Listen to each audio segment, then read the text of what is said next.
actuellement le 9e numéro de votre émission Fisc Éco sur Conta News, la chaîne des professionnels du chiffre et assimilé.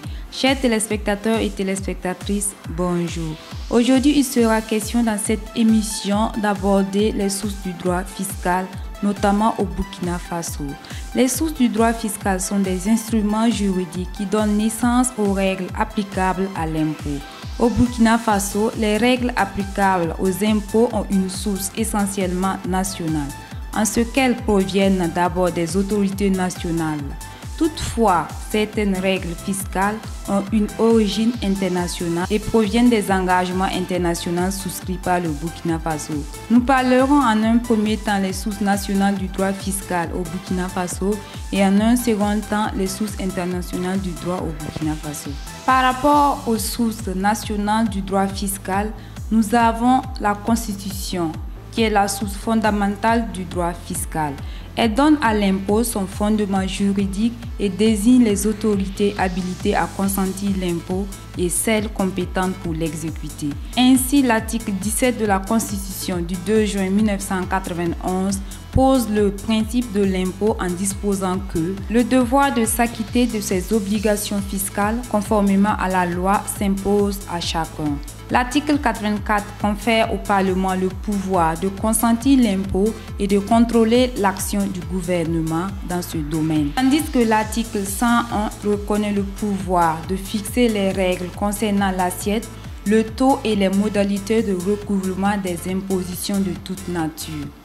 En deuxième lieu, nous avons la loi au sens organique qui est la principale source de référence du droit fiscal dans la mesure où elle autorise, conformément à la Constitution, le gouvernement à prélever les impôts, fixer les règles relatives à l'assiette, aux taux et aux modalités de recouvrement des différents impôts. À cette fin, le Code général des impôts CGI, voté le 20 décembre 2017, constitue le texte d'origine législative qui gouverne la matière fiscale.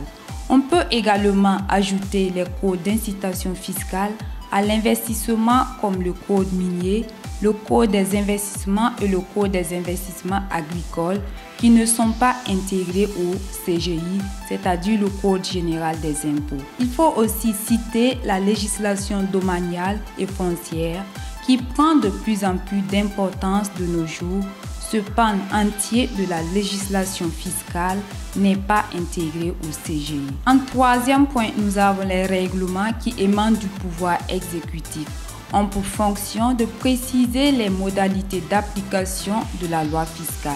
Ce sont notamment les décrets, les arrêtés d'application et surtout les instructions administratives, c'est-à-dire la doctrine administrative de la Direction générale des impôts intervenant dans le domaine fiscal. Il reste entendu que c'est la loi qui fixe les règles relatives à l'assiette, aux taux et aux modalités de recouvrement de l'impôt. Cependant, le domaine étant très technique, les instructions administratives appelées doctrine administrative joue un rôle essentiel. En effet, il est quasiment impossible de déterminer le montant de certains impôts sans recours aux directions administratives de la Direction générale des impôts. Au Burkina Faso, on peut ainsi citer l'impôt unique sur les traitements et salaires, cet impôt qui occupe la 3e place en termes de rendement est on ne peut plus complexe à telle enseigne que les fiscalistes les plus brillants perdent leur fiscalité lorsqu'il revient à calculer l'impôt dû par un travailleur du secteur public comme du secteur privé. Dans la pratique au Burkina Faso, certaines instructions administratives sont surabondantes car elles créent de véritables règles de droit en ce qu'elles ne se bornent pas à préciser les modalités d'application de la loi fiscale. Les instructions administratives offrent l'exemple d'affirmer que le règlement est une source de droit. En quatrième lieu, nous avons la jurisprudence fiscale. Elle provient des décisions rendues par les cours et tribunaux en matière fiscale. Ces décisions ne peuvent être en principe considérées comme de véritables sources de droit fiscal. À la mesure où les juges n'ont de pouvoir de créer de normes juridiques, ils doivent se borner à appliquer la loi fiscale. Tout au plus peuvent-ils interpréter celle-ci. Cependant, le juge, étant toujours obligé de dire le droit sous peine de déni de justice, peut être conduit à donner naissance à de nouvelles règles de droit. Au Burkina Faso, la jurisprudence est quasi inexistante en raison de l'étroitesse du contentieux fiscal. On note ça et là des décisions en matière fiscale, mais une grande envergure pouvant faire évoluer la matière. Le contribuable burkinabé fut le prétoire du juge, car ayant de façon générale quelque chose à se reprocher à lui-même, il va plus souvent recourir aux relations familiales, politiques, etc., ou tout simplement à la corruption pour régler son différend avec le fisc. Malgré le nombre de plus en plus élevé de conseils fiscaux, on peut relever une corrélation avec l'augmentation du nombre contentieux fiscaux portés devant le juge. On relève qu'une grande partie des redressements fiscaux sont portés devant le directeur général des impôts en termes de recours gracieux ou de réclamation conformément aux dispositions du Code général des impôts. Toutefois, la quasi-totalité de ces recours ne franchissent jamais cette étape qui ouvre la voie au contentieux juridictionnel. En cinquième lieu, nous avons la doctrine fiscale.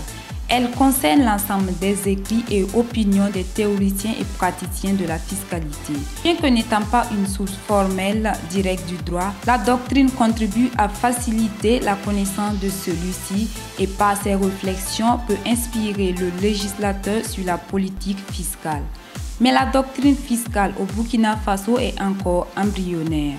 À l'instar des autres disciplines juridiques, le droit fiscal souffre de la quasi-inexistence d'écrits au Burkina Faso. Or, il existe de nombreux praticiens du droit fiscal nourris confortablement par leur profession.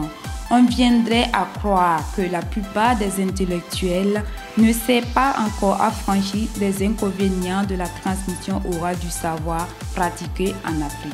Chers téléspectateurs et téléspectatrices, nous sommes à la fin de ce 9e numéro de votre émission Fisc Eco. Si vous avez aimé cette vidéo, laissez-nous un like ou un commentaire et rendez-vous à la semaine prochaine à la même heure pour un autre numéro.